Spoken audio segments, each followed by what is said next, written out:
بسم اللہ الرحمن الرحیم۔ شروع اللہ کے پاک نام سے جو بڑا مہربان نہایت رحم والا ہے۔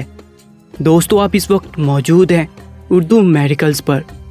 آج ہم آپ کے لیے جو واقعہ لے کر آئے ہیں اسے سن کر نہ صرف آپ حیران رہ جائیں گے بلکہ آپ کے دماغ میں ایسے ہزاروں سوال ابھرنے لگیں گے جن کا جواب ابھی تک کسی کو بھی نہیں ملا۔ یہ واقعہ ایک ایسے شخص کے بارے میں ہے جس کو شاید ایک ہی وقت میں بے شرم اور سمجھدار دونوں کہنا غلط نہیں ہوگا۔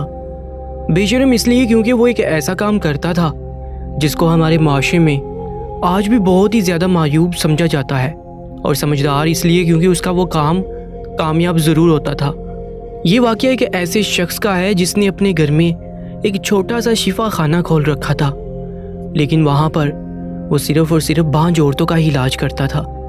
اس کے علاج کا طریقہ یہ تھا کہ جس عورت نے علاج کروانا ہے صرف وہی عورت اندر جائے گی، یہاں تک کہ اس کے ساتھ اس کی کوئی ماں، بہن یا شوہر بھی اندر نہیں جا سکتا۔ اور اس کے بعد ان عورتوں کے ساتھ کیا ہوتا تھا وہ کسی کو بھی نہیں بتاتی تھی۔ اس آدمی کا کہنا تھا کہ وہ اس علاج میں خالص شہد کا استعمال کرتا ہے، اس سے جو بھی عورت علاج کرواتی تھی وہ حاملہ ضرور ہو جاتی تھی، چاہے اس کا کئی سال پرانا مسئلہ ہی کیوں نہ ہو۔ لیکن ایک بات بہت ہی زیادہ عجیب تھی، اور وہ یہ کہ صرف اپنی مرضی کی عورتوں کا ہی علاج کرتا تھا۔ پہلے وہ عورتوں کو دیکھتا، ان سے بات کرتا، اور یہ وہ خود طے کرتا تھا کہ اس نے کس عورت کا علاج کرنا ہے اور کس کا نہیں۔ اس کی اس حرکت کے بارے میں محلے والوں کو پتہ چل گیا۔ اب محلے والے خاموش کیوں کر بیٹھتے، کیونکہ علاج کے نام پر اس محلے میں ایک نہایت ہی معیوب کام ہو رہا تھا۔ کوئی بھی شخص اپنے گھر کی کسی عورت کو چاہے وہ ڈاکٹر ہی کیوں نہ ہو، اس کے پاس اکیلا نہیں چھوڑتا، لیکن اس موصوف کی یہی شرط تھی کہ عورت کو میرے ساتھ اکیلا چھوڑنا ہوگا۔ اگر رزلٹ نہ ملا تو بے شک میرا نام بدل دینا۔ وہ اس کام کے پیسے بھی بہت زیادہ لیتا تھا، لیکن ساتھ یہ بھی کہتا تھا کہ اگر آپ کو رزلٹ نہ ملا تو آپ پیسے مجھ سے واپس لے لینا۔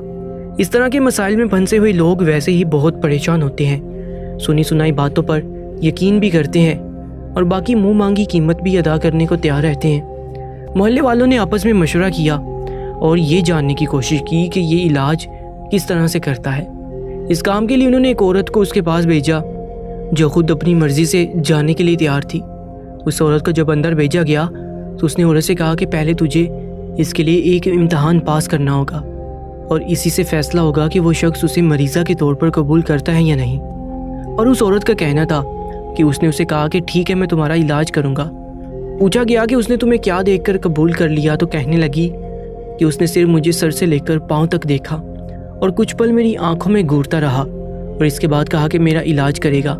یہ عورت سچ مچ بانجھ تھی، اور اس کو اس کی شادی کے 12 سال بعد بھی اولاد نہیں ہوئی تھی۔ اس نے اپنا بہت زیادہ علاج کروایا تھا، اور یہاں تک کہ ڈاکٹروں نے بھی اسے یہ کہہ دیا تھا کہ تم کبھی ماں نہیں بن سکتی، کیونکہ اب تمہاری عمر بھی بڑھ گئی ہے اور تمہارا مسئلہ بھی، اسی لیے عورت اس کام کے لیے راضی ہو گئی تھی۔ پھر وہ عورت اس شخص کے ساتھ اندر چلی گئی، اور 2 گھنٹے کے بعد واپس آئی تو اس کی حالت عجیب سی تھی۔ محلے کے مشران نے اسے پوچھا کہ آخر اندر کمرے میں کیا ہوتا رہا ہے، تو کہنے لگی کہ یہ شخص بہت ہی عجیب طرح کا انسان ہے۔ اس نے میرا کوئی علاج نہیں کیا، اس نے مجھے کوئی دوائی نہیں دی، کوئی ٹیسٹ نہیں کیا، صرف خالص شہد کا استعمال کیا۔ سب لوگوں کا یہی سوال تھا کہ خالص شہد کا استعمال کس طرح کیا، تو اس نے کہا کہ اس نے میرے پیٹ پر خالص شہد سے مالش کی۔ اس بات سے سب غصہ ہو گئے اور کہنے لگے کہ یہ تو نہایت ہی معیوب حرکت ہے، لیکن وہ عورت چپ چاپ بیٹھی تھی۔ اس نے کہا تھا کہ ہو سکتا ہے اس سے مجھے اولاد ہو جائے، کیونکہ اگر اس طرح مجھے اولاد ہوگی تو میرا گھر بچ جائے گا، نہیں تو میرا شوہر دوسری شادی کرنے والا ہے۔ لیکن محلے کے سمجھدار لوگوں کا یہی کہنا تھا کہ ایسا کچھ نہیں ہوتا۔ کیا اس شخص نے تمہیں دوبارہ بلایا ہے؟ تو اس عورت نے کہا کہ نہیں۔ اس نے کہا کہ تمہارا کام ہو گیا ہے۔ میں نے اس سے پوچھا بھی مجھے کیا دوبارہ آنا ہوگا اور یہ علاج کتنے دورانیے کا ہے، لیکن اس نے کہا کہ تمہارا علاج ہو گیا ہے۔ محلے والوں نے کہا کہ پھر تو یہ بالکل ہی جھوٹ ہے، اور ہم ایسی بے شرمی اپنے محلے میں ہونے نہیں دیں گے، ہم اس کو اس محلے سے نکالیں گے۔ یہ شریفوں کا محلہ ہے، یہاں پر اس طرح کا کام ہم برداشت نہیں کریں گے۔ ضرور یہ کوئی جاہل انسان ہے جو اپنی جاہلیت سے پیسے کما رہا ہے، جس کو کسی بات کا پتہ ہی نہیں ہے۔ لیکن عورت کا کہنا تھا کہ جانے کیوں مجھے ایسا لگتا ہے کہ میں بالکل ٹھیک ہو جاؤں گی۔ لوگوں نے کہا کہ تمہیں وہاں بھیج کر ہم نے غلطی کر دی، وہ جاہل انسان ہے، لیکن عورتوں کو بیوقوف بنانا تو ویسے ہی آسان ہوتا ہے۔ وہ جاہل تو ہے لیکن ساتھ ہی چلاک بھی ہے، تبھی تو تم اس کی باتوں میں آ گئی ہو۔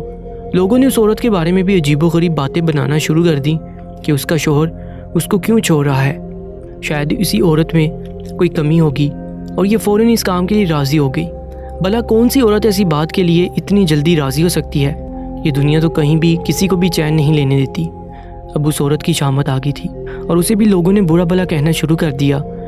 محلے میں اس عورت کے خلاف تحریک کی ہوا چل پڑی اور سب نے اسے محلے سے نکالنے کی تیاری کر لی، لیکن انہی دنوں جو اس تحریک کا سربراہ تھا اس کی بہو کے گھر بھی اولاد کی خبر آ گئی، جبکہ اس کی بہو کے یہاں 7 سال سے بچہ نہیں تھا۔ اور یہ بات بتاتے چلیں کہ اس کی بہو بھی اس شخص کے پاس گئی تھی، اب وہ شخص بیچ میں پھنس گیا جو کہ اس تحریک کا سربراہ بنا بیٹھا تھا، کیونکہ اس کے گھر کی اپنی بہو ہی اس شخص کے پاس گئی تھی اور پھر اس کے ہاں بچے کی امید بھی تھی۔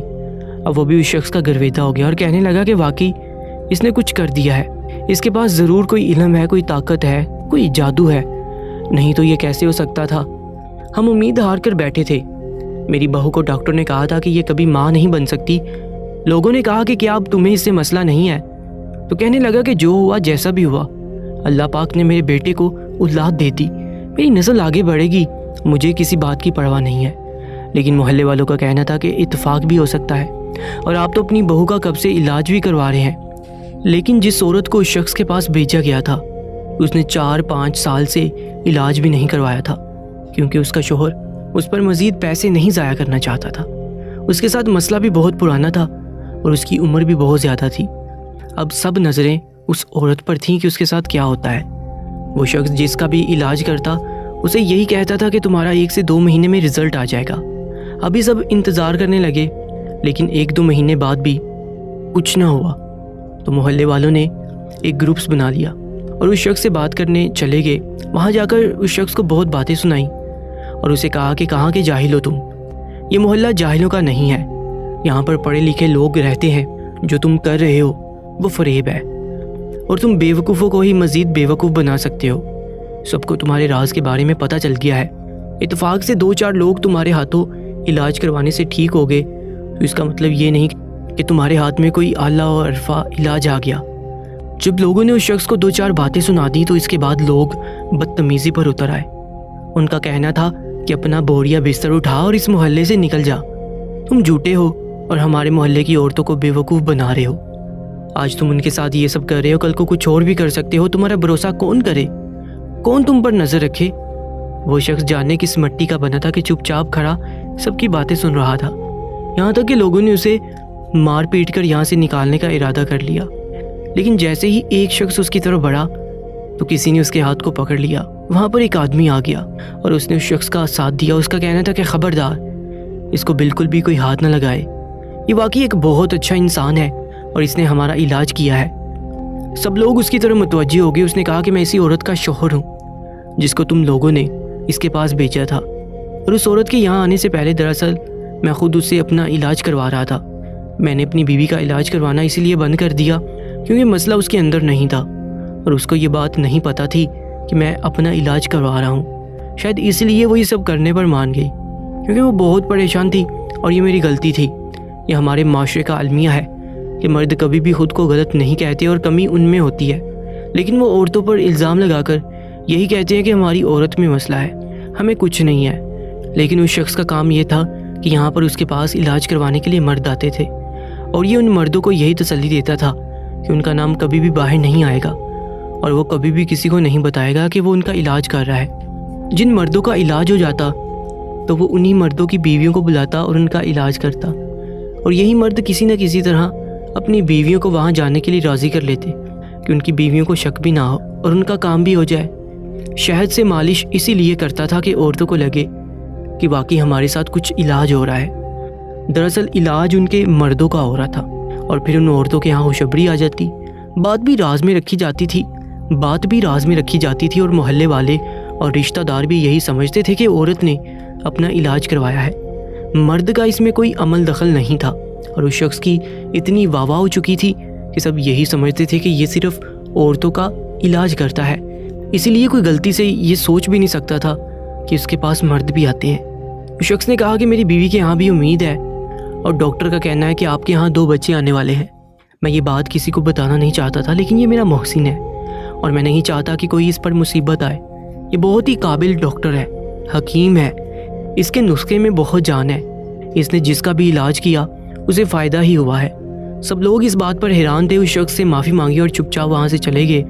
کہنے لگے کہ ہمارے فلاں کا بھی یہی مسئلہ ہے اور فلاں رشتہ دار کا، یعنی اب اس کے پاس اور بہت سے لوگ آنے والے تھے۔ لیکن صبح ایک نہایت عجیب بات یہ ہوئی کہ صبح ہونے سے پہلے ہی وہ شخص یہ محلہ چھوڑ کر جا چکا تھا۔ وہ شخص کہاں گیا کوئی نہیں جانتا تھا۔ اس کے ساتھ رابطہ کرنے کا بھی کسی کے پاس کوئی ذریعہ نہیں تھا۔ شاید وہ یہ نہیں چاہتا تھا کہ لوگوں کو اصل بات پتہ چل جائے، اسی لیے وہاں سے چلا گیا۔ لیکن میں اتنا ہی کہوں گا کہ وہ شخص کچھ الگ ہی انسان تھا جو ہم مردوں کا راز بھی رکھ رہا تھا، کیونکہ مردوں میں بہت انا ہوتی ہے اور وہ اس چیز کو سمجھتا ہے۔ میں وہی شخص ہوں جس کا اس نے علاج کیا اور آج میرے ہاں 4 بیٹے ہیں، جو عورتوں کے پیٹ پر ایک خالص شہد سے مالش کرنے کا بہانہ کر کے دراصل ان کے مردوں کا علاج کرتا رہا۔ اپنے حساب سے کہوں تو وہ ایک نہایت ہی سمجھدار اور عقل مند تھا، جس نے مردوں کی دکھتی رگ کو بھی پکڑا، عورتوں کا بھی فائدہ کیا، اور سب سے عجیب بات یہ کہ اس نے نہ تو کسی سے بدتمیزی کی اور نہ ہی کسی سے اونچی آواز میں بات کرتا، خاموش رہتا تھا۔ آخر میں یہ کہنا چاہوں گا کہ شاید سچ ہی کہتے ہیں کہ بہت زیادہ علم ہو تو زبانیں خاموش ہو جاتی ہیں۔ وہ واقعی ایک علم والا انسان تھا۔ اس کے کھو جانے کا مجھے بہت افسوس ہے، لیکن میں جانتا ہوں کہ وہ جہاں بھی ہوگا کسی نہ کسی کی خدمت کر رہا ہوگا۔ لیکن افسوس کی بات یہ ہے کہ معاشرہ ایسے لوگوں کو اہمیت نہیں دیتا اور ان پر جادو اور ناٹک کا الزام لگا کر ان کے حوصلے پست کر دیتا ہے۔ اگر کوئی اچھائی کرنے کی کوشش کرے تو اس کا ساتھ نہیں دیا جاتا، جو کہ غلط بات ہے۔ دوستو، آج کی اس کہانی کے بارے میں اپنی قیمتی رائے سے آگاہ ضرور کیجیے گا، اور اگر ابھی تک آپ نے ہمارے چینل اردو میریکلز کو سبسکرائب نہیں کیا تو سبسکرائب کر کے ساتھ موجود بیل آئکن پر بھی کلک کر لیجیے گا، تاکہ آپ کو ہماری تمام نئی ویڈیوز کے نوٹیفیکیشن آپ کو سب سے پہلے ملتے رہیں۔ اپنا بہت زیادہ خیال رکھیں۔ اللہ نگہبان۔